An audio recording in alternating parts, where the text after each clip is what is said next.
அண்ணாவையோ அல்லது 1967 தேர்தலையோ 77லையோ புரட்சித் எம்ஜிஆரையோ அல்லது அவர்கள் 2 பேரும் ஆரம்பித்த திமுகவையோ அண்ணா திமுகவையோ இப்போ இருக்க தாவேக்காவோடவோ அல்லது விஜயோடவோ ஒப்பிடக்கூடாது, ஒப்பிட முடியாது. ஒப்பிடுவதற்கான எந்த பேஸும் அடிப்படையும் அதுக்கு கிடையாது. எம்ஜிஆருடைய கூட்டங்களை யாருடைய கூட்டங்களோடும் ஒப்பிட முடியாது, அல்லது எம்ஜிஆரை யாரோடும் ஒப்பிட முடியாது. அவர் இந்த ஒப்பீடுகளுக்கெல்லாம் மேற்பட்ட ஒரு மக்கள் இதயங்களில் தெய்வமாக வாழக்கூடிய ஒரு மாபெரும் சக்தி பெற்ற எம்ஜிஆர். அடுத்தது கூட்டணி. இப்போ எந்த கட்சியும் தனியாக ஆட்சிக்கு அமைக்கிற மாதிரி பலம் இல்லை, நிறைய கட்சிகள் ஆயிடுச்சு. ஒரு தேர்தலில் வேலை செய்கிற போது சும்மா குத்து மதிப்பாக ரூம்குள்ளே உட்காந்துக்கிட்டு டிவிக்கு முன்னால் உட்காந்துக்கிட்டு இவருக்கு அவ்வளோ இருக்குது, இவருக்கு இவ்வளோ இருக்குது, இவர் இத்தனை வந்துடுவார், அதை எத்தனை வந்துடுவார்னு பேசுகிறவங்களுக்கு அதான் வேலைன்னு வச்சுங்க.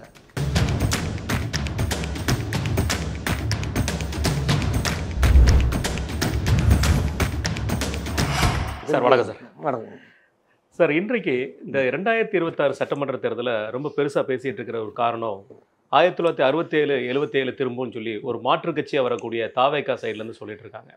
அதில் 1977ங்கிறது 1972 ஆரம்பித்த அஇஅதிமுக கழகம் தான் அவங்க ஆட்சிக்கு வந்தது. அந்த 1972 காலகட்டத்தில் இருந்து 1977 வரைக்கும் நீங்கள் இருந்திருக்கீங்க. அந்த காலகட்டத்தில் எந்த மாதிரியான சவால்களையும் எந்த மாதிரியான விஷயத்தையும் பயணத்தையும் அதிமுக மேற்கொண்டு சார்? சரி, முதல்ல 1972 கட்சியை ஆரம்பித்த தலைவர் அமரர் புரட்சித் எம்ஜிஆர். எம்ஜிஆர் ஒன்றும் திடீர்னு சினிமாவை நிறுத்திட்டு அரசியலில் சேர்ந்து அரசியல் தலைவராகி கட்சி ஆரம்பித்து அரசியலுக்கு வரல. திராவிட முன்னேற்ற கழகம் ஆரம்பித்தது 1949. ஆரம்ப கால தலைவராக 1949 50 51லேயே அந்த கட்சியில் சேர்ந்து அந்த தேர்தல் முதல் முறையாக தேர்தலில் திமுக போட்டிக்கிட்டது 57. ஸோ அது வரைக்கும் கட்சி ஆரம்பித்ததுலேருந்து இந்த 5 வருஷத்துலேயும் தமிழ்நாடு முழுவதும் நாடகங்கள், தியேட்டர்ஸுக்குள்ளே டிக்கெட் வச்சு கட்சி கூட்டங்கள், அதுக்குள்ளே நடந்த மாநாடுகள், இதெல்லாம் பங்கேற்று முக்கிய தலைவர்களில் ஒருத்தராக அப்போ பாப்புலர் ஆர்டிஸ்ட் ஆகிட்டார், நடிகர் ஆகிட்டார். அவருடைய படங்கள்லாம் மிக வெற்றிகரமாக ஓடிட்டு இருந்த காலம். ஸோ அந்த தேர்தல் 57 62 67 எல்லா தேர்தல் வெற்றிக்கும் காரணகர்த்தாக்களில் ஒருத்தர் அவரும் இருந்து தன்னுடைய உடல் உழைப்பு பிரச்சாரம் மட்டும் இல்லாமல் அவர் சம்பாதித்த பணத்திலிருந்து நின்ன வேட்பாளர்களுக்கு அந்த காலத்திலேயே 5000 10,000 பணம் கொடுத்து அது மாதிரி உதவி பண்ணி எம்எல்ஏ இருந்து வெற்றி பெற்று, எம்எல்சி ஆகி இருந்து வெற்றி பெற்று, அதுக்கு பிறகு சிறுசேமிப்பு குழு தலைவராக இருந்து, அதுக்கு பிறகு அந்த கட்சியில் பொருளாளராக அதுக்கு பிறகு கருத்து வேறுபாடு ஒரு கட்சி ஆரம்பித்த காலம் 72. இந்த இடைப்பட்ட இத்தனை காலங்கள்லையும் அவர் திரைப்படங்கள் மூலமாக இந்த கொள்கைகளை, கட்சியை, அண்ணாவை எல்லாரையும் மக்களிடத்தில் கொண்டு போய் திமுகவை சேர்த்தவர்களில் குறிப்பிடத்தகுந்தவராக, முக்கியஸ்தராக அவர் திகழ்ந்தார். அவர் மாதிரி கலைஞரோ பேராசிரியரோ நாவலரோ இந்த மாதிரி பல தலைவர்கள், முன்னணி தலைவர்களாக அந்த கட்சி வளர்த்தாங்க. அதே மாதிரி அண்ணா அவர்களை பொறுத்த வரைக்கும் அண்ணா ஒரு பேச்சாற்றல், எழுத்தாற்றல், மிகச்சிறந்த ஒரு தந்தை பெரியாற்றிலிருந்து அவர் பயிற்சி பெற்று திமுகலேருந்து அவர் திமுகவை ஆரம்பித்து, அதுவும் அவர் ஆரம்பித்த உடனே முதலமைச்சர் ஆகிடல. அவர் ஒரு 19 வருஷ காலம் போராடி அவருடைய நிறுவிய கட்சியை முதல்ல 15 எம்எல்ஏ, அப்புறம் 50 எம்எல்ஏ, அதுக்கு பிறகு ஆட்சிக்கு வரக்கூடிய அளவிற்கு பெரும்பான்மை எம்எல்ஏக்களை பெற்று ஆட்சி அமைத்தார். இதெல்லாம் ஒரு மாதத்தில், 6 மாதத்தில் அல்லது ஒரு வருஷத்தில் நடந்த நிகழ்ச்சிகள் அல்ல. ஸோ இந்த சம்பவங்களையும் ஆட்சி மாற்றம் வந்தது ஒன்றை தவிர, 67 ஒரு ஆட்சி மாற்றம் வந்தது, 77 ஒரு ஆட்சி மாற்றம் வந்ததுங்கிற இந்த 2 சம்பவங்களை தவிர அதுக்கும் இப்போ வர்ற 2025 தேர்தலுக்கும் 26 தேர்தலுக்கும் எந்த சம்மந்தமும் தொடர்பும் கிடையாது. கண்டிப்பா அதனால் அண்ணாவையோ அல்லது 1967 தேர்தலையோ 77லையோ புரட்சித் எம்ஜிஆரையோ அல்லது அவர்கள் 2 பேரும் ஆரம்பித்த திமுகவையோ அண்ணா திமுகவையோ இப்போ இருக்க தாவேக்காவோடவோ அல்லது விஜயோடவோ ஒப்பிடக்கூடாது, ஒப்பிட முடியாது. ஒப்பிடுவதற்கான எந்த பேஸும் அடிப்படையும் அதுக்கு கிடையாது. கண்டிப்பா சார். இதை தொடர்ந்து இன்றைக்கு பேசப்படுவது பல பத்திரிகையாளர்களாகட்டும், பல்வேறு மக்களும் வந்து விஜய் அவர்களுக்கு வரக்கூடிய இந்த கூட்டத்தை மிகவும் பெருசா பேசிட்டு இருக்காங்க. இங்க இப்போ உள்ள காலகட்டத்தில இருக்கிற நெறைய இளைஞர்களுக்கு வந்து தெரியாது.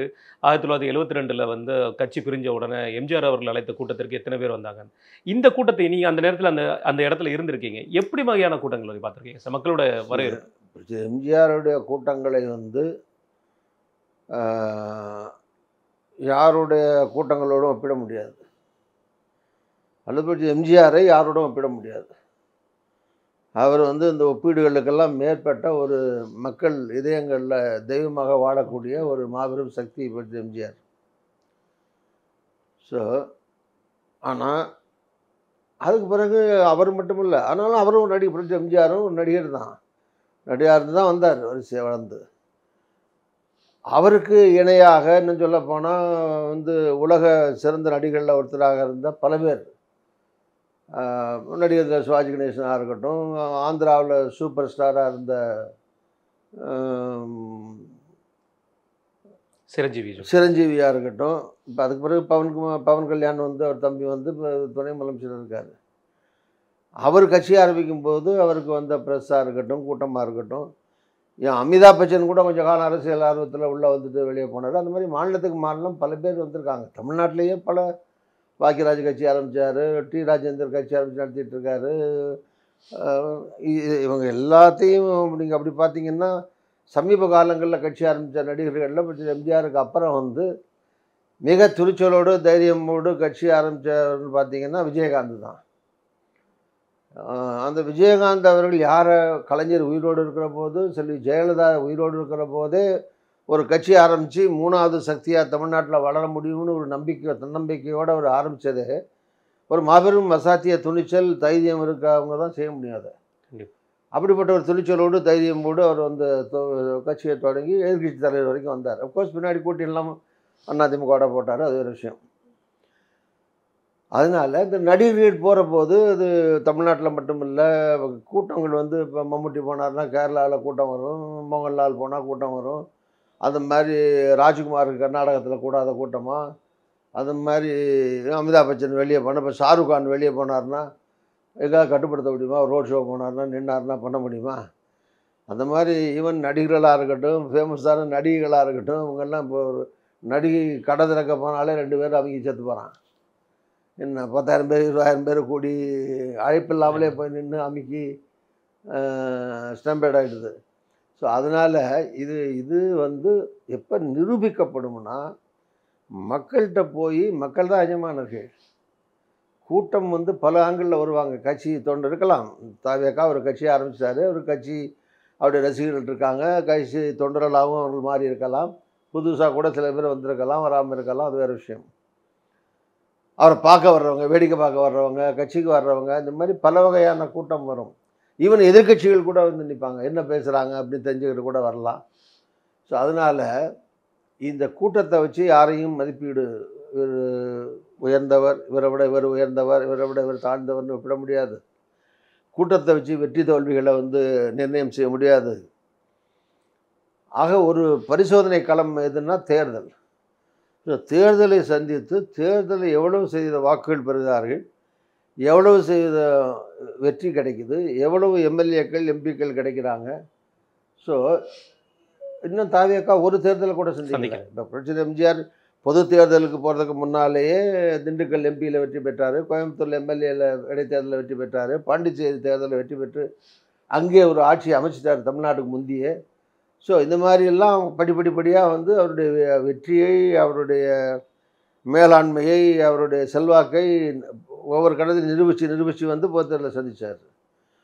அதனால் இப்போ விஜய்க்கு அந்த வாய்ப்பு இது வரைக்கும் எம்பிக்கோ எம்எல்ஏக்கோ இடைத்தேர்தலோ அதிலே நிற்கிறதுக்கு அவருக்கோ அவர் கட்சிக்கோ வாய்ப்பு கிடையாது. அதனால் இனிமேல் வர பொது தேர்தல் தான் அது 3-4 மாதத்தில் வருது. அதில் அவர் சந்தித்து அதில் எவ்வளோ வெற்றி பெறுறார், எவ்வளோ எம்எல்ஏ பெறுறார், எவ்வளோ வாக்கு சதவீதம் பெறுறாருங்கெல்லாம் சொன்ன பிறகு தான் அது அதுக்கு ஒரு அந்த மதிப்பீட்டுக்கு அந்த கூட்டத்துக்கான வெயிட் என்னன்னு தெரியுமே தவிர, மற்றபடி வெறும் கூட்டத்தை மட்டும் வச்சுக்கிட்டு கணிக்க என்னால் இல்லை, எந்த அரசியல்வாதியாலையும் முடியாது. ஏன் 50 வருஷ அனுபவத்தில் சொல்கிறேன். அது மாதிரி ப்ரெஸ்ஸில் டிவியில் இத்தனை வரும் அத்தனை வரும், இவ்வளோ சதவீதம் இருக்குது, 10 இருக்குது, 15 இருக்குது, 20 இருக்குது, இது மாதிரிலாம் அவங்கவுங்க சௌரியம் போல் பிடிச்சா பேசிகிட்டு இருக்கலாம், பிடிக்கலன்னா திட்டிகிட்டு இருக்கலாம், அது வேறு விஷயம். ஆனால் பரிசோதனை களம் மக்கள் தான் எஜமானர்கள். மக்கள் வாக்களித்த பிறகு தான் தேர்தல் நேரத்தில் ஒன்று கட்சியுடைய கொள்கைகள், அவருடைய தலைவருடைய செல்வாக்கு, அதுக்கு பிறகு போடுற கேண்டிடேட்ஸும் இருக்குது. ஒரு தேர்தலில் 4 பேர் எம்எல்ஏக்கு போட்டி போட்டாங்கன்னா 4 கட்சியில் 4 பேர் நிற்கும்போது அவங்க யார், அவங்களுடைய பலம் என்ன, பலவீனம் என்ன, அவருக்குள்ள செல்வாக்கு என்ன, அவருக்கு எவ்வளோ வாக்கு வரும். கட்சி ஒரு நல்ல கட்சியாக இருக்கட்டும், நல்ல கொள்கைகளாக இருக்கட்டும், செலவே பண்ணட்டும். ஒரு அயோக்கியனை கொண்டு போய் போட்டாங்கன்னா மக்கள் கண்ணை மூடிட்டு ஓட்டு போடுற காலம் இல்லை அது. மக்கள் ஒரு கொலகாரனை கொண்டு போய் போடுங்க எம்எல்ஏ, மக்கள் ஓட்டு போடுவாங்களா? கண்டிப்பாக. இவன் 4 கொலை பண்ண கொலகாரன், இது கொள்ளையடிச்சிட்டு ஜெயிலுக்கு போனவன் அப்படின்னு மக்கள் பார்க்க மாட்டாங்களா? அதனால் மக்கள் வேட்பாளர்களையும் பார்ப்பாங்க ஓரளவுக்கு. அதுக்காக மக்கள் இப்போ இருக்கிற காலம் இந்தியாவில் நல்ல வேட்பாளர்களுக்காக மட்டுமே ஓட்டு போடுற காலம் இல்லை. அது இன்னும் கொஞ்சம் காலம் ஆகணும். வேட்பாளர் நல்லவனா கெட்டவனான்னு பார்த்து மக்கள் ஓட்டு போடுற காலம் இன்னும் தமிழ்நாட்டிலையும் வரல, இந்தியாவிலையும் வரல. இன்னும் அதுக்கு இன்னும் கொஞ்சம் காலம் ஆகலாம். கொஞ்சமாக மக்கள் படித்து தெளிஞ்சு, ஆம்பளை மட்டும் இல்லை, ஆண்கள் மட்டும் இல்லை, பெண்கள் எல்லோரும் படித்து அறிவு வளர்ச்சி பெற்று அரசியல் முதிர்ச்சி பெற்று அப்படிலாம் பார்க்குறதுக்கு இப்போ யார் கட்சி யார் தலைவர் யார், அது ஓரளவுக்கு வேட்பாளரை பார்ப்பாங்கன்னு சொல்ல வந்தேன். ஓரளவுக்கு வேட்பாளரை பார்க்காம கண்ணை மூடிட்டு ஓட்டு போட மாட்டாங்க. அந்த வேட்பாளரை பார்த்து போடுற ஓட்டு 1000 இருக்கலாம், 5000 இருக்கலாம், 10,000 இருக்கலாம், 20,000 இருக்கலாம். அது it can make the difference. 2 பேரும் சமநிலையில் 2 கட்சியும் இருக்கிற போது அந்த வேட்பாளர் நல்ல வேட்பாளர் இருந்தாலும் அவருக்கு ஒரு 5000 ஓட்டு கிடச்சின்னா அவர் 5000 ஓட்டு கூட வாங்கி ஜெயிச்சிடலாம்.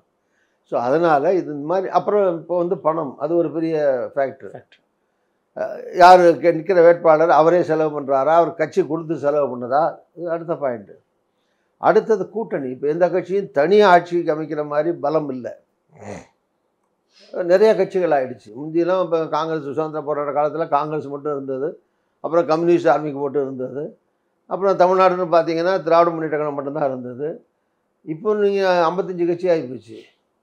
என்ன ஜாதி பேரால கட்சி இருக்குது, மதம் பேரால கட்சி இருக்குது, மாவட்டம் பேரால கட்சி இருக்குது, இந்த மாதிரி பல தலைவர்கள் பேரால கட்சி இருக்குது, ஒரு கட்சிக்குள்ளேயே பல கட்சி உடஞ்சிருக்கு.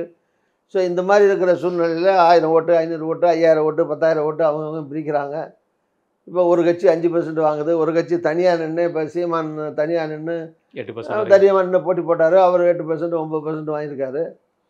ஸோ இதெல்லாம் யார் கணக்கில் சேர்க்கறது, யாருக்கு மைனஸ் பண்ணுறது? அது மாதிரி இப்போ இன்னும் 2 கட்சி வருது, அவங்க 2% 3% வாங்குறாங்க. இப்போ போன தடவை அதிமுகவில் கோச்சிட்டு வெளியே போன பிறகு தினகரன் ஒரு 10-40 இடத்துல போட்டார், 10,000 10,000 20,000 அவர் வாங்கி அங்கே ஒரு 10-20 இடத்துல அதிமுக தோக்குறதுக்கு காரணமாக இருந்தார். ஓட்டு 5 நாள் தோற்று போச்சு. இப்போ எம்பி எலெக்ஷனில் ஓபிஎஸ் ராம்நாட்டில் நின்னார். அவருக்கு ஒன்றும் சொந்த மாவட்டம் கிடையாது, அது 3 ஜில்லா தாண்டி நின்னார். பல சின்னத்தில் நின்னார், அந்த சுயேட்சையாக போட்டி போட்டார். அஃப்கோர்ஸ் பிஜேபி சப்போர்ட் பண்ணிச்சு. அதிமுக இதே அதிமுக தான், இதே ரெட்டலை தான், அதே அங்கே 2 எம்பி 1 லட்சம் ஓட்டு வாங்கிச்சு, ஒரு 3 லட்சம் ஓட்டு வாங்குறாரு. எப்படி வாங்குறாரு? கண்டிப்பாக. என்ன அதனால் அது அப்போ வேட்பாளர் மேக்ஸ் டிஃப்ரென்ஸ் தானே அர்த்தம். புரியுது. யார் நிற்கிறார் வேட்பாளர்னு பார்த்து போடுறாங்கன்னு தானே அர்த்தம். அதனால் இத்தனை ஃபேக்டர்ஸு ஒரு தேர்தலில் வேலை செய்கிற போது சும்மா குத்து மதிப்பாக ரூமுக்குள்ளே உட்காந்துக்கிட்டு டிவிக்கு முன்னால் உட்காந்துக்கிட்டு இவருக்கு அவ்வளோ இருக்குது, இவருக்கு இவ்வளோ இருக்குது, இவர் இத்தனை வந்துடுவார், அதை எத்தனை வந்துடுவார்னு பேசுகிறவங்களுக்கு அதான் வேலைன்னு வச்சுங்க. விமர்சகர்களோ ஆய்வு பண்ணுறவங்களோ சர்வே பண்ணக்கூடிய ஆட்களோ தேர்தல் எக்ஸ்பர்ட்ஸ் நிறைய இருக்கலாம் வெளியே. பெரிய ப்ரொஃபஸராக இருப்பார், பிஹெச்டி படிச்சிருப்பார், பாலிட்டிக்ஸில் பிஹெச்டி படிச்சிருப்பார், 4 டாக்டரேட் வாங்கியிருப்பார், 4 எம்ஏ பாலிட்டிக்ஸ் சப்ஜெக்டில் 4 சப்ஜெக்டில் பாஸ் ஆகிருப்பார். எங்கேயாவது பஞ்சாயத்து போர்டில் நின்னா கவுன்சிலர் என்ன தோற்று போயிடுவார். அதனால் அரசியலில் அறிவுங்கிறது தேவை. அறிவு வேறு, அனுபவம் வேறு, மக்கள்கிட்ட இருக்கிற தொடர்புகள் வேறு. அப்புறம் கட்சி நான் சொன்ன மாதிரி 8 விஷயம் இருக்கிற போது வெறும் கூட்டத்தை மட்டும் வச்சுக்கிட்டு கணக்கு போட முடியாதுங்கிறது தான் என்னுடைய கணக்கு. Right sir. இன்றைக்கு கரூரோட சம்பவத்தை தொடர்ந்து இன்றைக்கு இருக்கிற திமுக சார்ந்த கட்சிகளும் திமுக கூட்டணிகளோ பத்திரிகையாளர்களோ விஜய் அவர்கள் மீது கடுமையான விமர்சனங்களை வைத்துக் கொண்டிருக்கிறார். இதே மாதிரி எம்ஜிஆர் அவர்கள் கட்சி ஆரம்பித்த காலகட்டத்திலும் அவர் ஆட்சிக்கு வந்த காலகட்டம் வரைக்கும் பல்வேறு விமர்சனங்களை சந்திச்சிருப்பார், பல்வேறு விதமான போராட்டங்களை சந்திச்சிருப்பார். அது மிக முக்கியமானது என்ன சார் பார்க்க? இல்லை, முதல்ல நீங்கள் எம்ஜிஆரோட கம்பேர் பண்ணுறது நிறுத்துங்க. எம்ஜிஆர் கூட்டத்துக்கு எவ்வளோ பேர் போனாங்க, அங்கே எத்தனை பேர் நசுங்கினாங்களா நசுங்கலையா, அது டிஃப்ரெண்ட் காலம். அவர் காலையில் அவர் இப்போ விஜய் சில மணிகள் தாண்டி வந்தார். தலைவர் எம்ஜிஆர் சில நாட்களே தாண்டி வந்திருக்காரு. இன்றைக்கி வரேன்னு சொல்லிட்டு நாளைக்கு வந்திருக்காரு. மக்கள் வரிசையாக நின்னாங்க, பார்த்தாங்க. அந்த அந்த style of functioning, style of பிரச்சாரம் எல்லாமே டோட்டலி டிஃப்ரெண்ட். அது இப்போ அவர் அங்கேருந்து ஒரு இடத்துக்கு போகிறாரு, வராரு, இப்படி சாயங்காலம் தேர்தல் நேரத்துலலாம் சாயங்காலம் 5 மணி 6 மணிக்கு வேனில் ஏறி உட்காந்தாருன்னா அப்போ 10 மணி கிடையாது, விடிஞ்சு 5 மணி 6 மணிக்கு தான் வேனை விட்டு இறங்குவார். அதுக்குள்ளே 50-100 கிராமங்கள் வழியாக போகிறாரு. போகிற வழி பூரா லைனில் இப்போ எங்காவது தலைவர்கள் போனால் கொண்டாந்து நிறுத்த வேண்டியிருக்கு. லாரியில் ஆள் பிடிச்சி கொண்டாந்து நிறுத்தணும், காசு கொடுத்து கொண்டாந்து நிறுத்தணும். இப்படி காலம் மாறிக்கிட்டு இருக்குது. அப்போ காசு கொடுக்கல, பணம் கொடுக்கல, சாராயம் கொடுக்கல, ஒன்றும் கொடுக்கலையே, மக்கள் அவங்களா தான் நின்னாங்க. அந்த மாதிரி நின்று பார்த்த காலம் அது வேறு. அந்த காலத்தை இந்த காலத்தோடு ஒப்பிட முடியாது. பட் கூட்டம் இருந்தது, ஓகே, நிறையா கூட்டங்கள் இருந்தது. அவர் வந்தார். இந்த இன்சிடெண்ட்டை கரூர் இன்சிடெண்ட் பொறுத்த வரைக்கும் இதில் இந்த நடந்த நிகழ்வில் எல்லாருக்கும் பங்கு இருக்குது, எல்லாருக்கும் பொறுப்பு இருக்குது. எல்லா சைட்லேயும் சில குறைபாடுகள் இருக்கு. முதல்ல கூட்டம் நடத்துகிறவர் முதல்ல குறிப்பாக கூட்டம் இத்தனை மணிக்கு கூட்டம்னா அந்த டயத்துக்குள்ளே 1 மணி நேரம் 2 மணி நேரம் 4 மணி நேரம் தள்ளி போகலாம் வரலாம். ஒரு இடத்துல நிற்கிற போது போகிற வழியெல்லாம் மக்கள் பார்த்தா அங்கங்கே பார்த்துட்டு கையை காட்டிட்டு 4 இடத்துல நிறுத்தி இப்போ கரூருக்குள்ளே 4-5 இடத்துல பேசுகிறாருன்னு வச்சுங்க, டைவர்ட் ஆகிடும். கரூருக்கு நுழைஞ்ச இடத்துல ஒரு இடத்துல பேசுகிறாரு, அங்கே ஒரு 1000 பேர் நிற்பாங்க. இன்னொரு பாயிண்டில் பேசுகிறாரு, அங்கே அண்ணா சிலைட்டு ஒரு இடத்துல பேசுகிறாரு, அப்படியே பஸ் ஸ்டாண்டில் ஒரு இடத்துல பேசுகிறாருன்னு ரூட்டை போட்டு போகிற இடங்களில் ஒரு 5-6 இடத்த அவர் கேட்டு வாங்கி 5-6 இடத்துக்கு அனுமதி கொடுத்துருந்தால் 5-6 இடத்துலையும் 25 பேரும் கூட 5000 இருப்பாங்களே. கண்டிப்பாக. ஸோ ஒரு பெரிய மாவட்டத்தில் ஒருத்தர் சுற்றுப்பயணம் போகும்போது ஒரே ஒரு இடத்துல தான் பேசணுமா? ஒரே ஒரு ஊருக்குள்ளே தான் பேசுகிறாரு, அதுலேயும் ஒரே ஒரு இடத்துல நெருக்கடியான இடத்துல தான் பேசணுமா? ஸோ அதனால் அவர் கேட்குறதே 4-5 இடத்துல பெர்மிஷன் கேட்கட்டும். அதே மாதிரி இது அவர் முதல்ல அந்த கூட்டம் நடத்துகிறவர், அது ஒரு கட்சி தலைவராக இருக்கட்டும், இல்லை ஒரு சினிமா நடிகர் போகிற நிகழ்ச்சியாக இருக்கட்டும், இல்லை ஒரு நாடகமாக இருக்கட்டும், இசை நிகழ்ச்சியாக இருக்கட்டும், கலை நிகழ்ச்சியாக இருக்கட்டும், 10 சினிமா ஆர்டிஸ்ட் இடத்துக்கு போனாங்கன்னா அங்கேயும் லட்சம் பேர் கூடுவாங்க. ஸோ இந்த மாதிரி பொது நிகழ்ச்சிகளை நடத்துகிறவங்க யாரோ அவங்க தான் முதல் ரெஸ்பான்சிபிள், ஃபர்ஸ்ட். ஸோ அவங்க அதுக்காக அங்கே வர்றவங்க எவ்வளோ பேர் வருவாங்க, என்ன எஸ்டிமேட்டு, வர்ற வழி என்ன, திரும்பி போகிற வழி என்ன, நிற்கிற இடம் என்ன, அவங்க நிற்கிறவங்களுக்கு டாய்லெட் வசதிகள் 4 மணி நேரம் 5 மணி நேரம் ஆச்சுன்னா அதுக்கெல்லாம் கழிப்பறை வசதிகள் இருக்கா, குடிநீர் வசதிகள் இருக்கா, பக்கத்தில் ஸ்டால் கீழ் போடுறதுக்கு வாய்ப்புகள் இருக்கா. அது மாநாடுன்னா அப்படி பண்ணுவாங்க, மாநாடு இல்லைன்னா கூட குடிநீர் வசதிகள் வைக்கணும். அந்த மாதிரிலாம் அவங்களுக்கு ஒரு வாலண்டியர்ஸ், அவங்களுக்கு அந்த அந்த அமைப்பை நடத்துகிறவங்களுக்கு ஒரு ஆர்கனைசர்ஸே என்ன பண்ணணும், ஒரு வாலண்டியர்ஸ் ஒரு டீம் வச்சுக்கிட்டு ஒரு யூனிஃபார்ம் கொடுத்து அவங்கள அங்கே காவல்துறையோட இணைஞ்சி அவங்க தொண்டர்களை, சரி நீங்கள் போலீஸ் போய் தரலைன்னா சண்டைக்கு போவாங்க. அதே நேரத்தில் அந்த அந்த சம்மந்தப்பட்ட ஆர்கனைசர்ஸ் ஒரு பேட்சோட போய் இந்த தள்ளி அங்கே நெல்லுன்னு சொன்னால் கட்டுப்படுவாங்க. ஸோ அதனால தான் தொண்டர் படையின்னு பல கட்சிகள் எல்லாம் வச்சுக்கிட்டாங்க, வாலண்டியர்ஸ் வச்சுக்கிட்டாங்க, இல்லை யூத் இவங்க பயன்படுத்துவாங்க. ஸோ அது மாதிரிலாம் அவர் விஜய் இப்போ தான் கட்சி ஆரம்பிச்சிருக்காரு, அதெல்லாம் இன்னும் பண்ணலைன்னு வச்சுங்களேன். அது பண்ண அது மாதிரி இது ஒரு முன்னுதாரணமாக எடுத்துக்கிட்டு வருங்காலத்தில் இந்த மாதிரி நிகழ்ச்சிகள் நடத்தக்கூடியவர்கள் இந்த மாதிரி சில வரைமுறைகளை வகுத்து அதுக்கும் ஒரு போர்ஷன் செலவு பண்ணி அதுக்கும் வேண்டிய முன்னேற்பாடு நிகழ்ச்சி நடத்துபவர்கள், கூட்டம் நடத்துபவர்கள் செய்யணும். நம்பர் 1 அரசாங்கம். அங்கே என்ன கூட்டம் வரும், எப்படி இது நடத்துறது போகிறது, அரசாங்கத்தின் சார்பில் என்னென்ன முன்னெச்சரிக்கை நடவடிக்கை என்னென்ன தான் பண்ணணும் சொல்லிடுங்க. இந்த இடத்துல பேசு, அவ்வளோதான். இங்கே பேசுறியா அங்கேருந்து போ. ஒரு இடத்துல 50,000 பேர் நிற்க முடியாது, கூட முடியாது. அதுக்கு மேலே ஊரில் தானே மக்களை தானே பார்க்கணும். ஒரே இடத்துல கூப்பிட்டு 1,00,000 பேர்கிட்ட பேசுனாருன்னு தான் அது கூட்டம்னு அர்த்தமா? அல்லது அவருக்கு மாசு இருக்குன்னு காட்டுறாருன்னு அர்த்தமா? மாவட்டத்தில் வர்ற வழியிலே 4 இடத்துல பேசிட்டு வாங்க. இல்லை அங்கே ஒரு நகரத்தில் தான் பேசணுமா, அந்த நகரத்தில் 4 பாயிண்டில் 4 ஏரியாவில் பேசிட்டு போங்க. கார்ப்பரேஷன் தானே, 4 சென்டரில் ஒதுக்கி கொடுங்க, 4 இடத்த கொடுங்க. டிராஃபிக்கில் போகட்டும், பேசி முடிச்சோன்னா அவங்க வாட்டு போயிடுவாங்க. அடுத்த ரோட்டில் அப்படியே போகிறாரு, திரும்பி வராமல் அங்கே பேசுகிறாரு, அப்படியே போகிறாரு, ஒரு விட்டு வெளியே வர வேண்டியானே. இப்படி தான் கொடுப்போன்னு கட்டாயம் போடுங்க. இப்போ ஒரு ஆணையை போட்டு ஆர்டர் போட்டு கொடுத்து அதை அது மாதிரி செய்ய சொல்லி அரசாங்கம் சொல்லணும். ஸோ அந்த மாதிரி காவல்துறை அவங்களும் வந்து அரசாங்கத்தோட ரெஸ்பான்சிபிலிட்டி, குடிதண்ணி வசதி இந்த மாதிரி எல்லாம் இருக்கா அந்த இடத்துல? இல்லைன்னா நீங்கள் அரசாங்கம் செய்யலைன்னாலும் எல்லாத்துக்கும் அரசாங்கம் பொது நிகழ்ச்சி நடத்துறது, கட்சி நடத்துறதுக்கெல்லாம் அரசாங்கமே இப்போ செலவு பண்ண முடியாது. நடத்துகிறவங்கள பண்ண சொல்லுங்கள். அல்லது இவ்வளோ பணம் கட்டு, இத்தனை டாய்லெட் வசதி பண்ணணும் இவ்வளோ ரூபா, இவ்வளோ குடிநீர் வசதி பண்ணணும் இவ்வளோ ரூபா. கூட்டத்துக்கு சில கட்சிகள் நிர்வாகிகள் வந்து ஆள் கொடுத்து தானே கூட்டிடுறாங்க, டிக்கெட் வச்சு தானே கூட்டிடுறாங்க. நீங்கள் கட்டு இதுக்கு இத்தனை லட்ச ரூபா கட்டணும்னு கட்டிட்டு அதுக்கு அந்த வசதி பண்ணி கொடுக்கறதுக்கு அரசாங்கம் பண்ணி கொடுங்க, இல்லை நீங்களே பண்ணிவிடுங்க. அப்போ தான் பெர்மிஷன். இது சொல்கிறேன். இந்த மாதிரி உதாரணமாக இது மாதிரி அது மாதிரி பொதுமக்கள் அரசாங்கம் செய்ய வேண்டிய பாதுகாப்பு நடவடிக்கை அதெல்லாம் அவங்களையும் அதில் பக்காவாக செய்யணும். பொதுமக்களுக்கும் ஒரு கடமை, ஒரு ரெஸ்பான்சிபிலிட்டி இருக்குது. கையில் இருக்கிற சின்ன குழந்தை விஜயகாந்தை வச்சு பார்த்து விஜயை பார்த்துக்கிட்டு ஞாபகம் வச்சுக்க போகுது. 1.5 வயசு பிள்ளைய தூக்கிட்டு என்ன காமிக்கிறீங்க? அவர்கிட்ட எதுக்கு தூக்கிட்டு போகிறீங்க? 1.5 வயசு 2 வயசு இருக்க பிள்ளைய ஸ்கூலில் படிச்சுட்டு இருக்கிற 10 வயசு பையனை கூட்டிகிட்டு போய் என்ன காட்டுறீங்க? அவன் அரசியல் பேச வராரு ஒரு தலைவர், ரைட்டு, அரசியல் உனக்கு பிடிக்குது, நீ போய் ஆம்பளை போ, பொம்பளை போங்க, பாருங்கள், குடும்பத்தினர் போங்க. கண்டிப்பாக. குழந்தைகளை போகிறது, மாதம் நேரம் கர்ப்பிணியாக இருந்துக்கிட்டு 8 மாத குழந்தைய வயிற்றில் குழைச்சிக்கிட்டு எதுக்கு போய் நிற்கிற கூட்டத்தில்? அங்கே போய் அமுக்கினாங்கன்னா ஏதாவது ஒன்று ஆச்சுன்னா தாயும் போச்சு, பிள்ளையும் போச்சு. இதில் பொதுமக்களுக்கும் அறிவும் விழிப்புணர்ச்சியும் இருக்கணும். இந்த மாதிரி இடத்துக்கு போகிறோம், அங்கே ஏதாவது அசம்பாவிதம் வந்தால், தள்ளுமுள்ளு வந்தால் என்ன ஆகும் அப்படின்னு அவங்களும் யோசிக்கணும்ல. கூட்டம் போடுறவர் காப்பாற்றிடுவாருன்னா நசுக்கு நான் வயிற்றில் இருக்கிற பிள்ளைய நசுக்கும் போது கூட்டம் இருக்கிற விஜய் ஓடி கூட நான் காப்பாற்றுவார்? இல்லை அரசாங்கம் ஐஜியோ எஸ்பியோ போய் நின்று காப்பாற்றுவாரா? அவங்கவுங்கள கூட்டத்தில் நிற்கிறவங்க அவங்க தானே காப்பாற்றிக்கணும். அவங்க நடவடிக்கைலாம் எடுக்கலாம். பட் இருந்தாலும் இந்த மாதிரிலாம் ரிஸ்க் இருக்குங்கிறத தெரிஞ்சு பொதுமக்களும் ரெஸ்பான்சிபிலிட்டியாக நடந்துக்கிறணும் ஃப்யூச்சரில். ஸோ நான் என்ன சொன்னேன்னா, ஒரு முதல்ல நான் பலத்தை திருப்பி சொல்லிட்டே இருக்கேன். இது அரசாங்கத்தை பொறுத்த வரைக்கும் எல்லா கட்சி தலைவர்கள் இந்த மாதிரி பொது நிகழ்ச்சிகள் நடத்தக்கூடிய ஒரு பாப்புலர் அமைப்புகள்,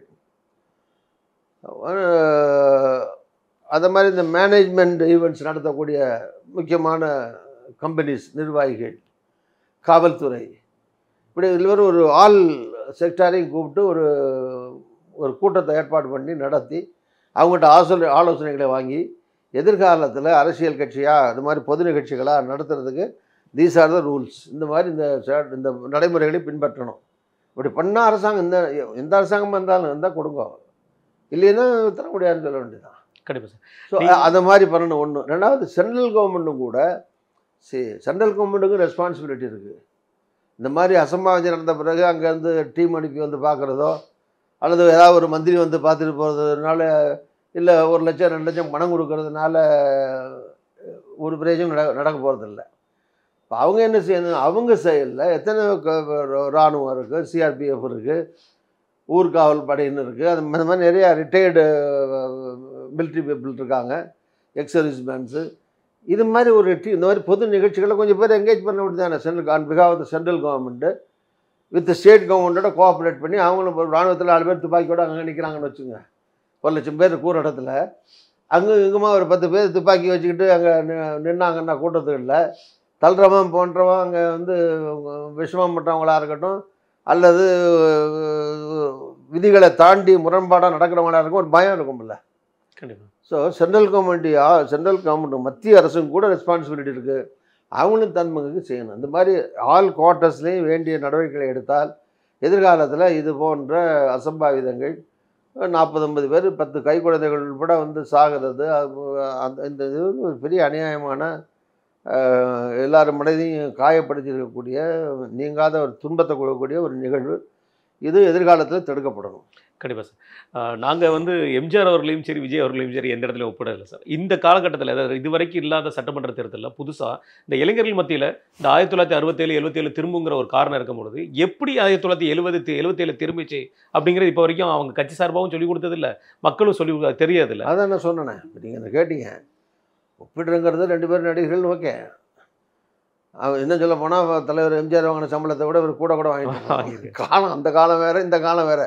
கூட சம்பளம் வாங்கினா பெரிய நடிகர்னு அர்த்தம் இல்லை இல்லையா? இப்போ ரஜினிகாந்த் இவர் வர்றதுக்கு வந்து ரஜினிகாந்த் தான் இந்தியாவிலே அதிகமாக வாங்கிட்டு இருந்தார். அதனால் அது பிரச்சனை இல்லை. இந்த காலகட்டத்துக்கு ஏற்ப அவங்க சம்பாதிக்கிறாங்க, பாப்புலராக இருக்காங்க, படங்கள் நடிக்கிறாங்க, படங்கள் ஓடுது. அது அது அது வேறு. அந்த காலத்தில் அவங்க அதிகமாக சம்பளம் வாங்கினாங்க, அவங்களுக்கு அதிகமாக படம் ஓடிச்சு. அதனால் காலங்கள் வேறு, தலைவர்களும் வேறு, அவங்களுடைய செல்வாக்குகளும் வேறு, அவங்க வந்த வழிமுறைகளும் வேறு. அதனால தான் நான் சொன்னேன், இப்போ எம்ஜிஆரை பொறுத்த வரைக்கும் சொன்னேன், அவர் வந்து கட்சியில் திமுக ஆரம்பித்த காலத்தில் எப்படி பயணித்து வந்தார் முதல்ல சொல்லிட்டேன். ஸோ அவர் வெற்றியில் 77 வெற்றி பெறுற வரைக்கும் அவருக்கு எத்தனை சோதனைகள், கூட்டங்கள், நல்லது கெட்டது, அடி தடி பிரச்சனைகள் எல்லாம் அரசியலில் சகஜமாக நடந்து தான் இருக்கும். பட் இதையும் மீறி தான் அவர் வந்து அரசியலில் வந்து அவர் கட்சி ஆரம்பித்த பிறகு மட்டும் இல்லை, திமுகவில் இருக்கும்போது காங்கிரஸ் ஆட்சியில் இருக்கிற போது கூட திமுக கூட்டங்களில் எத்தனை இடத்துல தகராறு நடந்திருக்கும். கலைஞருக்கு தாக்கப்படலையா? அடிபட்டு அவருக்கு ஒரு கண்ணே போச்சு இல்லை, விபத்தில் போச்சு இல்லையா? அது மாதிரி எந்த தலைவர்கள் மேலே, ஈவன் பெரியார் மேலே வந்து கூட்டத்தில் செருப்பி வீசி ரகலை நடந்து பிரச்சனை நடந்தது இல்லையா? எல்லா காலகட்டங்கள்லேயும் அங்கங்கே நடந்துருக்கும். அது மாதிரி பெருந்தலைவர் காமராஜர் கூட்டங்களில் பிரச்சனை நடந்தது இல்லையா? அது மாதிரி எல்லா காலகட்டங்கள்லேயும் பிரச்சனைகள் இருந்திருக்கும், நடந்திருக்கும். அது வேறு விஷயம். ஏன் ஜெயலலிதா கூட்டத்தில் நாங்கள்லாம் திருச்சியில் ஒரு பெரிய ஃபஸ்ட்டு கூட்டம் அப்போ தான் திருச்சியில் நான் இருக்கும்போது அங்கே திருச்சியில் போட்டிருந்தோம். திடீர்னு கூட்டத்தில் பெரிய தகராறு, கல் வச்சு செருப்பு வச்சுன்னு கூட்டம் டிஸ்டர்ப் ஆகி பாதியில் நிற்கிற மாதிரி ஆகிப்போச்சு. இது எல்லா தலைவர்கள் காலத்துலேயும் எல்லா பிரச்சனையும் நடந்திருக்கு, சின்ன சின்ன அளவில் நடந்திருக்கும். அது இப்போ மக்கள் தொகை 30 வருஷத்துக்கு முந்தைய மக்கள் தொகை எவ்வளவு, கூட்டத்துக்கு வந்த ஆள் எவ்வளவு, இப்போ என்ன மக்கள் தொகை, கூட்டத்துக்கு வர்ற ஆளுகள் எவ்வளவு, அதெல்லாம் இருக்கு இல்லையா? ஸோ யங்ஸ்டர்ஸ் மத்தியிலையும் வந்து அப்போ இருந்த இளைஞர்கள், இப்போ இருக்கிற இளைஞர்கள், அவங்களுக்கு அவங்களுடைய ஆர்வம், அரசியல் ஆர்வம் அதிகமாகுது. இளைஞர்களுக்கு அரசியலில் ஈடுபட நினைக்கிறாங்க, விரும்புகிறாங்க. புது தலைவரோ புது கட்சியோ வந்தால் அதில் ஒரு மோகம் வருது அவங்களுக்கு. சிலருக்கு சேரணும், போகணும். என்ன பழைய கட்சிகளில் போய் காங்கிரஸோ பிஜேபியோ அதிமுக திமுகவுக்கு போனால் பொறுப்புகள்லாம் அவ்வளோ சீக்கிரம் கிடைச்சிடாது. ஏற்கனவே இருக்கிற கட்சியில் எஸ்டாப்ளிஷ் கட்சிகளில் அங்கங்கே இருப்பாங்க ஆள். பெரும்பாலான கட்சிகளில் அவர் ஒரு பொறுப்புள்ள மாவட்டத்திலேயோ ஒன்றியத்திலேயோ கிளையில் கூட இருந்தாங்கன்னா, அவர் இறந்து போயிட்டாருன்னா அவர் புள்ள வருவார், இல்லைன்னா அவர் மச்சான் வருவார், இல்லை மாமன் வருவார், இல்லை பங்காளி வருவார். தவிர யாராவது புதுசாக போய் வர்றதுக்கு அவ்வளோ சீக்கிரம் விட்டுற மாட்டானுங்க மக்கள். கீழே இருக்கிற நிர்வாகிகள் அவங்க விடமாட்டாங்கன்னா அது அப்படியே ட்ரெடிஷ்னலாக 40 வருஷம் 50 வருஷம் கஷ்டப்பட்டுட்டு இருக்காங்கல்ல, அங்கே இருக்கிறாங்க, உழைக்கிறாங்க. திடீர்னு அங்கே அந்த ஒரு கட்சியை ஸ்தாபித்து அங்கே வச்சுருப்பாங்க. அதை தூக்கி யாராவது வந்தோடனே அடையாளம் தெரியாத ஒருத்தர் இந்தப்பா நீ பார்த்துக்க கொண்டு கொடுத்துட்டு போயிடுவாங்களே. ஆனால் அவ்வளோ சீக்கிரம் கொடுக்க மாட்டாங்க. அது அவங்க விஷயத்தில் நியாயம் இருக்குது. அதே நேரத்தில் யங்ஸ்டருக்கும் வாய்ப்பு வரணும். குடும்ப அரசியலாகவே போயிட்டே இருக்க முடியாது இல்லையா? கிராமத்துலேயும் ஆரம்பித்து இன்னார் புள்ள தான் கிளையில் செயலராக இருந்தார், இல்லை கமிட்டி தலைவராக இருந்தார் காங்கிரஸில், இப்போ அவர் பேரனோட பேரன் தான் இருக்காருன்னு அப்படியே ட்ரெடிஷ்னலாக வச்சுக்க முடியும்? ரொம்ப யங்ஸ்டர்ஸ் புதுசாக வர்றவங்க எங்கேருந்து வருவாங்க? ஸோ அதனால் எல்லாத்துலேயும் மாற்றங்கள் வேணும். அதுக்கு ஆரம்பிக்கும்போது ஆளுகள் புதுசாக போகத்தான் செய்வாங்க, கட்சியில் சேரதான் செய்வாங்க. அதெல்லாம் ஓகே. அதனால் அவருக்கும் ஒரு வந்திருக்காரு, கூட்டம் வர்றது, கட்சி சேர்றாங்க, நடத்திட்டு இருக்காரு. ஓகே. அதுக்காக விஜய் வந்து அண்டர் எஸ்டிமேட் பண்ணி குறைவாக சொல்லலை. பட் ஆனால் எடுத்த உடனே சிஎம் ஆகிறங்கிறதெல்லாம் அவ்வளோ சாதாரணமான காரியமும் கிடையாது. ஒரு கட்சி ஆரம்பித்து ஒரு சரியான கட்டமைப்பு இல்லாமல் கூட்டங்களை மட்டும் வந்து மேஜிக் ஷோ நடத்துகிற மாதிரி அங்கங்கே நிகழ்ச்சிகளை நடத்திக்கிட்டு அது அப்படியே அங்கே இருந்துட்டு கூட்டமெல்லாம் அப்படியே ஓட்டாக மாறிடும். இல்லை இவங்க போய் சொல்லி மிச்சம் இருக்கவங்களையும் அப்படியே வரட்டுங்க. தமிழ்நாட்டில் 8 கோடி 6 கோடி வாக்காளர்கள், 8 கோடி மக்கள். ஒரு கூட்டத்துக்கு மிஞ்சி மிஞ்சி போனால் எவ்வளோ வந்துடுவாங்க? 50,000 பேர், 1 லட்சம் பேர் வச்சுங்க. 6.5 கோடி ஓட்டர்ஸில் 1 லட்சம் பேர் என்ன பண்ணுறது? மாவட்டத்தையே வச்சுக்குவோம். ஒரு அந்த இதில் 6 தொகுதி இருக்குது. 6 2 12 6 3 15 லட்சம் ஓட்டு இருக்கும். அங்கே 30 லட்சம் வாக்காளர் மக்கள் இருப்பாங்க. 15 16 லட்சம் ஓட்டு இருக்கும் ஒரு மாவட்டத்தில். ஒரு 26 பேர் கரில் என்ன சொல்கிறாங்க, 26 பேர் 30,000 கூட்ட சொல்கிறாங்க.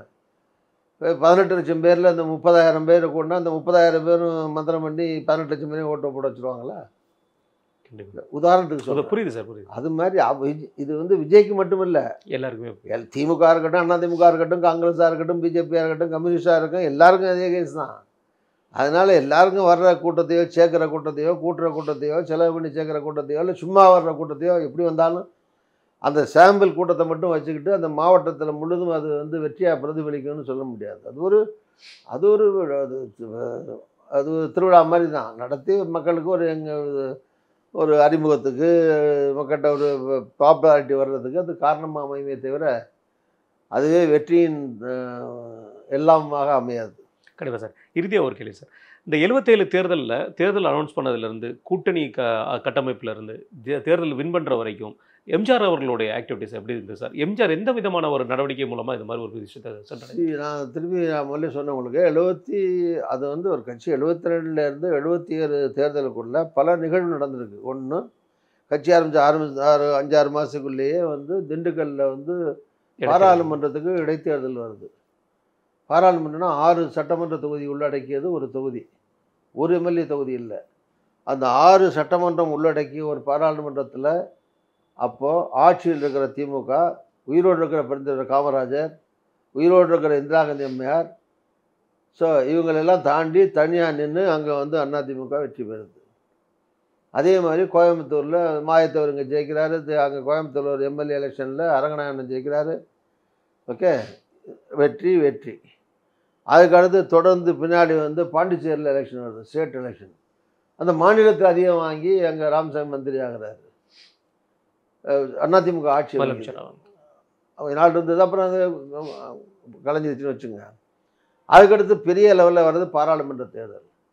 பாராளுமன்றத்தில் காங்கிரஸோட கூட்டணி அமைச்சு 2 சீட்டு தவிர பாக்கி எல்லாத்துலேயும் 38 தொகுதியிலையும் காங்கிரஸ் அதிமுக கூட்டணி வெற்றி பெறுது. அதுக்கு பிறகு தான் சட்டசபை வருது. சட்டசபையில் காங்கிரஸ் 50-50ன்னு கேட்குறாங்க. அப்போ வந்து அது வரைக்கும் வந்து கூட்டணி ஆட்சின்னோ அல்லது பாதி மந்திரி சபைன்னோ பாதி எம்எல்ஏக்கள்னோ அந்த மாதிரி பேச்சு கிடையாது. அதிமுகவை சரி, அதுக்கு முன்னாடி அதனுடைய தாய்க்களமாக இருந்த திமுக இருந்தாலும் சரி, இவங்கெல்லாம் கட்சி ஆரம்பித்ததே காங்கிரஸை எதிர்த்து தானே. ஸோ காங்கிரஸை எதிர்த்து வந்த கட்சி தான் திமுக.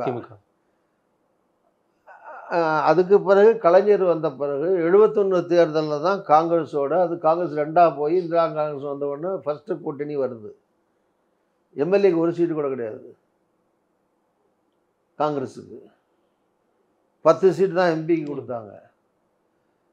காங்கிரஸ்காரெலாம் கோச்சு வந்து காங்கிரஸ் கமிட்டி ஆஃபீஸ்லாம் போட்டு அடித்து உடைச்சாங்க. அப்போ சுப்பிரமணியன் நம்ம தலைவராக இருந்தார் நினைக்கிறேன். பெரிய ரகலை நடந்தது. எம்எல்ஏக்கு சீட் வாங்க இப்படி கூட்டணி போட்டிங்கன்னு. ஸோ இதெல்லாம் சொல்கிறேன். இது மாதிரி அதை தாண்டி அதுக்கு பிறகு வந்து இது வந்து அப்படி கூட்டணி போட்டாங்கன்னு வச்சுங்க. இப்போ கூட்டணி போட்டு 50-50 மந்திரி சபையில் அல்லது காங்கிரஸ் சிஎம் அப்படிலாம் சொன்னால் மக்கள் ஏற்றுக்க மாட்டாங்க. அது திமுகவுக்கு வெற்றி வாய்க்கு வர்றதுக்கு அதை வழிவகுக்கணும்னு எம்ஜிஆர் நினச்சார். அதனால நான் வந்து கூட்டணி எம்பிக்கு போட்டோம், ரைட்டு. எம்எல்ஏக்கு ஒரு கணிசமாக 40, 50, 60 ஏதோ கருத்து கொடுத்துருப்பார். காங்கிரஸுக்கு 75-76 வரைக்கும் கொடுத்தாரு. பிற்காலத்தில் ஜெயலலிதாமாவும் 76 கொடுத்தாங்க. எம்ஜிஆரும் 76-77 வரைக்கும் கொடுத்தாரு. அப்படி ஒரு நீங்கள் 2/3 நாங்கள் நிற்கிறோம், நீங்கள் 1/3 கொடுத்துருப்பாரு. பாதின்னு கேட்டதுனால எம்ஜிஆர் சினிமா நடிகர் தானே தான் வந்திருக்காரு. அதனால் அவரை வந்து தனியாலாம் நம்மளை விட்டுட்டு போனால் வர முடியாது. பார்லிமெண்ட் அஃப்கோர்ஸ் காங்கிரஸ்னால தான் ஜெயிச்சிருக்கலாம். ஏன்னா பார்லிமெண்ட்டுங்கிறது தமிழ்நாடு வரும்போது காங்கிரஸு அந்த பாரம்பரியத்தை தான் தொடர்ச்சியாக யாரோட காங்கிரஸ் கூட்டணி இருக்கோ அது வெற்றிக்கு அது உதவுது. அதுக்கு நேரு குடும்பம் அந்த அந்த அந்த பாரம்பரியத்துக்கு ஒரு இருக்குது. ஸோ காங்கிரஸுக்கும் ஒரு அந்த செல்வாக்கு இருக்குது தமிழ்நாட்டில். ஏன்னா மக்கள் இங்கே வந்து பிஜேபிக்கோ ஜனதாவுக்கோ ஜனதா தளத்துக்கோ மற்ற யாரும் ஆட்சியில் மத்தியில் வர்றதுக்கோ அங்கே ஒரு நிலையான ஆட்சி தர முடியாது. அது காங்கிரஸ் தான் ஒரு செக்குலர் பார்ட்டி, மதசார்பற்ற கட்சி அப்படின்னு தமிழ்நாட்டு மக்கள் நம்புகிறாங்க. இந்த மாநிலத்தை நம்புகிறாங்க, தமிழ் நம்புகிறாங்களோ இல்லையோ, தமிழ்நாட்டு மக்கள் நம்பி காங்கிரஸ் இருக்கிற கூட்டணி தான் வாக்களிக்கிறாங்க. ஸோ அது வேறு. அதுக்காக நான் எம்எல்ஏக்கு அந்த மாதிரி தர முடியாதுன்னு சொல்லிட்டு அவர் வந்து தைரியமாக தனியாக போனார். தோற்றுந்தானே ரிஸ்க்கு தான். அவர் சினிமாவும் போயிருக்கும், அரசியலும் போயிருக்கும், கஷ்டம்தான் பட்டிருப்பார். தைரியமாக நின்னார், ஜெயிச்சிட்டார், வெற்றி பெற்றார், முதலமைச்சர் ஆனார். அடுத்த எம்எல்ஏ ஜெயிச்சார், 84 ஜெயிச்சார். ஸோ அதுக்கு பிறகு அவருடைய அகால மரணத்தினால அப்புறம் அதுக்கு பிறகு கட்சி உடைஞ்சது. தோத்தாங்க ஜெயலலிதா, ஜானகியம்மா 2 பேரும் ஆட்சிக்கு வரல. கலைஞர் முதலமைச்சர் ஆனார். அப்புறம் கட்சி ஒன்றாச்சு. அந்த திமுக ஆட்சி கலைக்கப்பட்டது. அப்புறம் 91ல் காங்கிரஸ் கூட்டணி போட்ட பிறகு தான் அந்த கூட்டணியோட ஜெயலலிதா ஆட்சிக்கு ஃபர்ஸ்ட் டைம் வர்றாங்க. 59ல் தோத்த ஜெயலலிதா 91ல் ஆட்சிக்கு வர்றாங்க. அது பெரும்பான்மையாக வர்றாங்க. அது ராஜீவ்காந்தி மரணம் படுகொலையும் அதுக்கு வந்து பெரிய அனுதாபாலை கொடுத்தது. ஸோ இதெல்லாம் வச்சு அது ஆட்சி வந்தது. அதனால் இவ்வளவு சம்பவங்களை தாவேகாவோட எப்படி ஒப்பிடுறது? இவ்வளவு சம்பவங்களை 5 மாதத்தில் இருக்கிற தாவேகாவோட ஒப்பிட்டு எம்ஜிஆர் 77ல் வந்தார், எம்ஜிஆர் 77ல் வந்தார், அதனால் விஜய் 77ல் வந்து 26ல் வந்துடுவார், அண்ணா 67ல் வந்தார். அண்ணா எத்தனை வருஷத்தில் வந்தார்? 16 கட்சியை 49ல் ஆரம்பித்து 67 வர்றதுக்கு எத்தனை வருஷம்? 16 வருஷம். அது அவர் போகாத நடக்காத ஊர் இல்லை, போகாத ஊர் இல்லை, மாட்டு வண்டியில், கட்ட வண்டியில், சைக்கிளில் நடந்து கிராமமாக போய் கொடி ஏற்றி கூட்டம் பேசி மக்களை சந்தித்து அவர் ஒரு பக்கம் கலைஞர் மாதிரி, பேராசிரியர் மாதிரி, நாவலர் மாதிரி, நாஞ்சிலார் மாதிரி, அந்த மாதிரி எத்தனையோ மூத்த தலைவர்கள், எஸ்எஸ்ஆர் மாதிரி, கேஆர் ராமசாமி, என்ன வரிசையா எவ்வளோ என்எஸ்கே, எத்தனை பேர், ஒரு ஆளா 2 ஆளா? ஸோ இவ்வளோ பேர் அரும்பாடுபட்டு சினிமாவிலையும் நாடகத்துலையும் நாடகம் போட்டு காலத்தில் நாங்கள் படிக்கிற போது தலை கொடுத்தான் தம்பின்னு கேஆர் ராமசாமி நாடகம் பார்த்துருக்கேன். நான் 8ஆம் கிளாஸ் படிக்கும்போது அவர் எல்லாம் ஃபுல்லாக பிரச்சாரமாக தான் இருக்கும். எம்ஆர் ராதா ஒரு பக்கம், அவர் திராவிட கழகத்தை வளர்த்துக்கிட்டு இந்த மாதிரி எவ்வளவோ நிகழ்ச்சிகள் நடந்து எத்தனை மாநாடுகள், கூட்டங்கள், தியேட்டர் மீட்டிங்ஸ், அந்த மீட்டிங்ஸு, ஹால் மீட்டிங்ஸு, டிக்கெட் வச்ச கூட்டங்கள் எல்லாம் பெரிய ஈஸியாக வந்தாங்க. எவ்வளோ சிரமங்கள் பட்டு எத்தனை போராட்டங்கள், ஜெயிலு. ஸோ இந்த மாதிரி இது வந்தது. இது வந்து இப்போ வந்துட்டார், அது ஒரு அதிர்ஷ்டத்தை ட்ரை பண்ணுறாரு. மக்கள் தான் அது எஜமானருக்கு முடிவு பண்ணணுமே தவிர இது சும்மா ஒப்பிடுறது வந்து பேருக்காக 77 67ன்னு சொல்லிக்கலாம் அர்த்தம் கிடையாது. கண்டிப்பாக. மிக்க நன்றி சார், உங்கள் நேரத்தை. நன்றிங்க, வணக்கம்.